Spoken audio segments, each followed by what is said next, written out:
organic, unpredictable, unknown, lovely, beautiful, a sense of fulfillment. This is part of the pleasures of life and not the chores of life.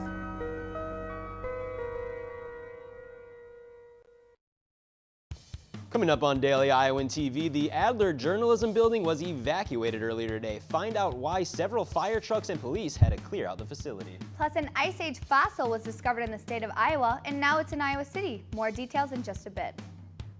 And in sports, a look at all the places you might want to be this weekend to catch some Hawkeye sports. That's all coming your way next, right here on Daily Iowan TV. I'm Tom Brokaw. For more than 100 years now, the University of Iowa community has been waking up to the Daily Iowan.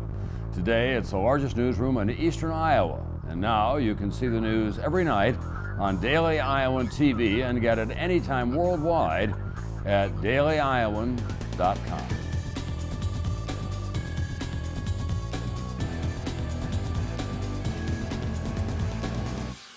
Good evening and welcome into your Thursday edition of Daily Iowan TV. I'm Lauren Moss. And I'm Jake Abrams. The Iowa City Fire Department was called this afternoon after a strange smell was reported inside the Adler Journalism Building. Students and faculty were asked to evacuate the facility at roughly 1:15 this afternoon after alarms sounded and officers reported a hazardous odor. According to police, the smell came when an off-site contractor was servicing the building's emergency generator in the basement. The airflow had not been properly shut down, causing exhaust fumes to spread throughout the building. People were allowed back inside around 1:40 p.m. The Natural History Museum at the UI now holds fossils from the largest mammal land carnivore to ever live in North America. And what they have now is one really big bear. Daily Iowan TV's Nick Rector has the details on what the UI plans to do with these fossils. In 2008, Joe Walker discovered fossils of a giant short-faced bear on his farm in southwest Iowa. He had no idea the bones were from the Ice Age, but he knew they were old, so he lent them to the University of Iowa's Natural History Museum. The museum has a lot of old Ice Age fossils. We have lots of examples of giant sloths, for example, mastodons, that kind of large mammal from the Pleistocene era. But nothing like this. The short-faced bear reaches heights of over 11 feet when standing upright, and it lived near the end of the Ice Age.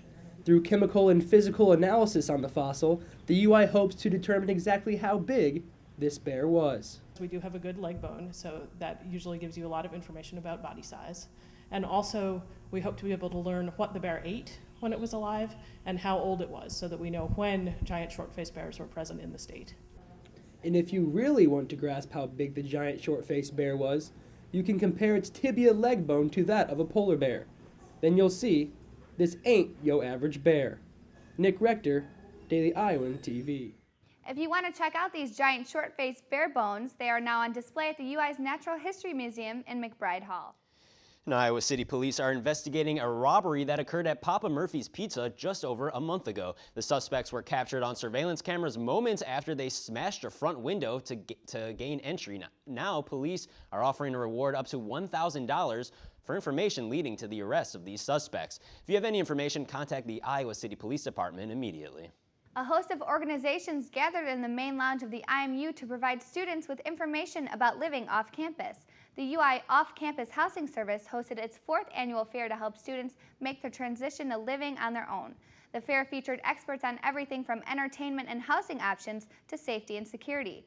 Following several lawsuits against local apartments, the fair stressed the importance of raising awareness among students.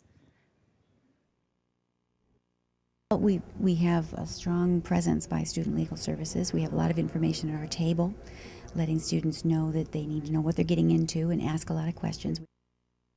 According to UI Student Life, 70% of students at the university currently live off campus.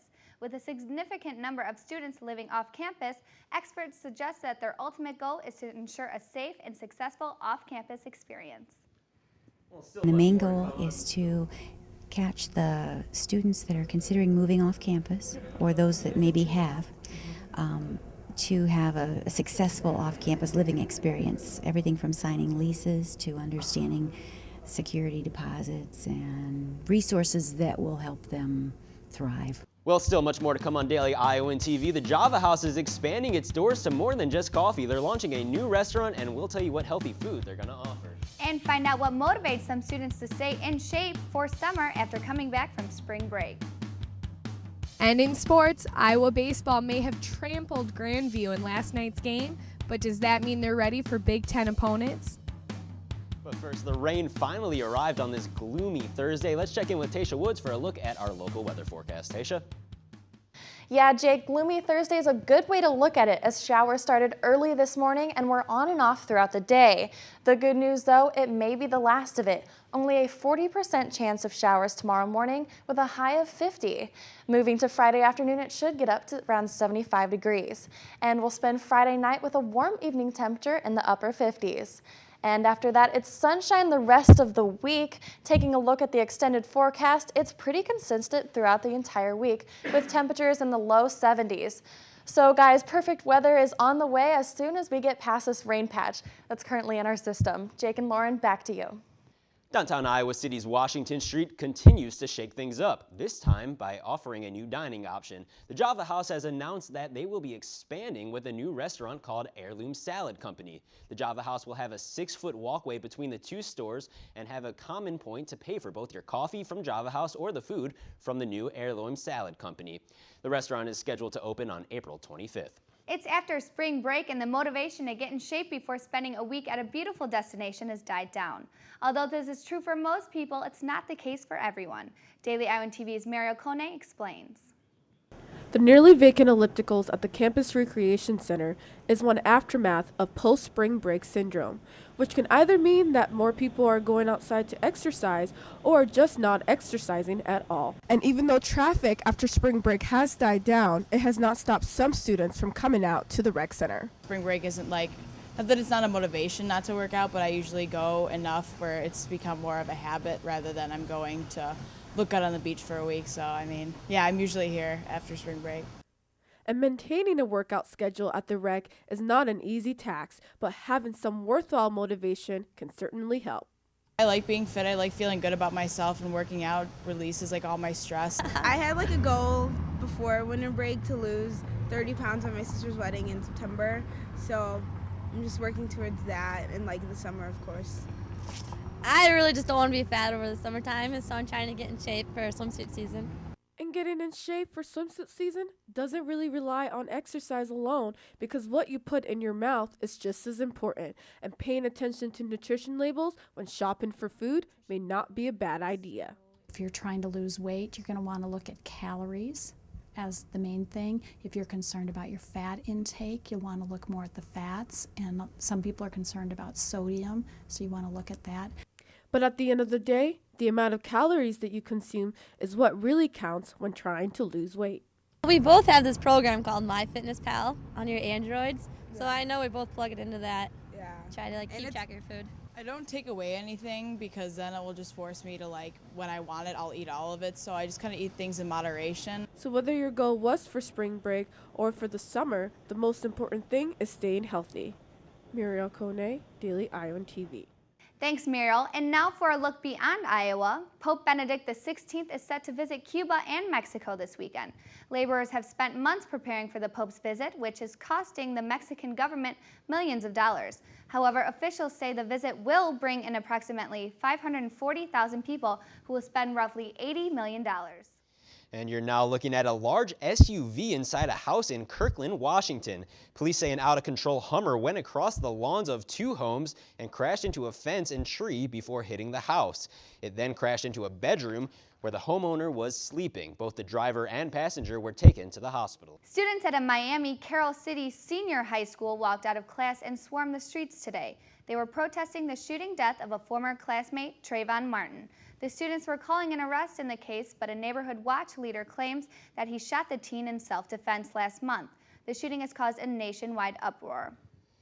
And spring weather has finally arrived, and with that, so has the baseball season. So let's send it over to Daily Iowan TV's Chelsea Byrne to see what's happening in Hawkeye sports.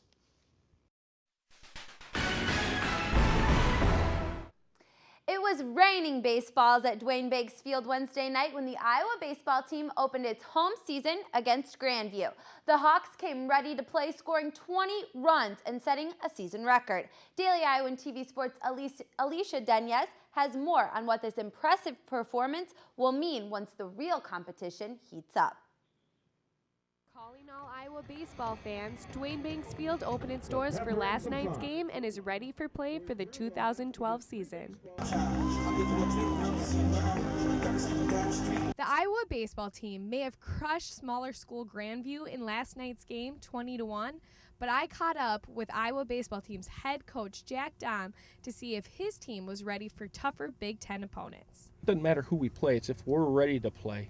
If we're focused, we can compete with anybody in the country. Well, Dom's team better be ready to play this weekend because they face off against Northwestern, who is just a team above them in the current Big Ten standings. He believes that this Big Ten conference will be quite competitive. Everybody can win it. It's as wide open as I've ever seen it.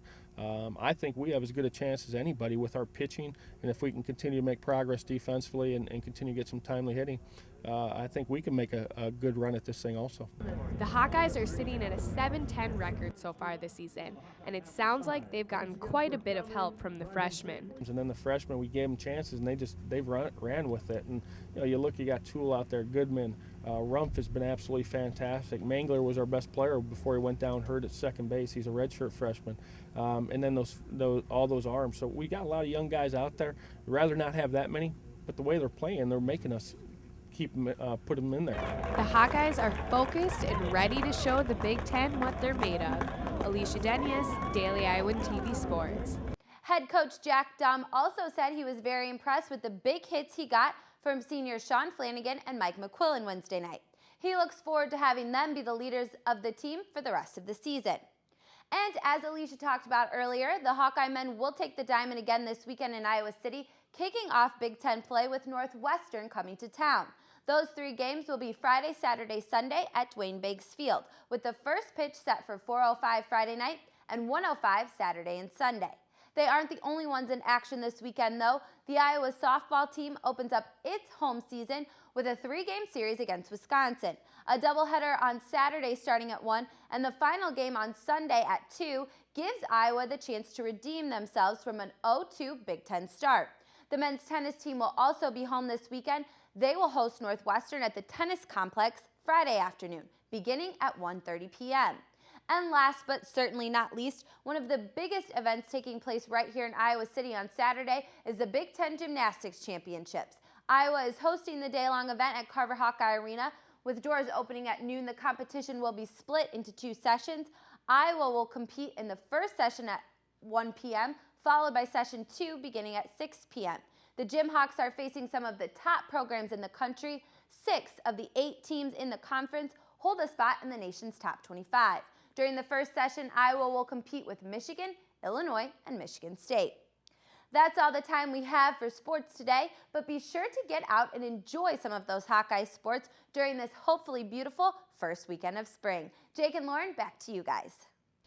Thanks, Chelsea. And before we leave you tonight, a group of people made a woman's dream come true by hoisting her in her wheelchair over a bridge for her first ever bungee jump. You can hear the 25-year-old woman screaming. Here's the video. Take a listen.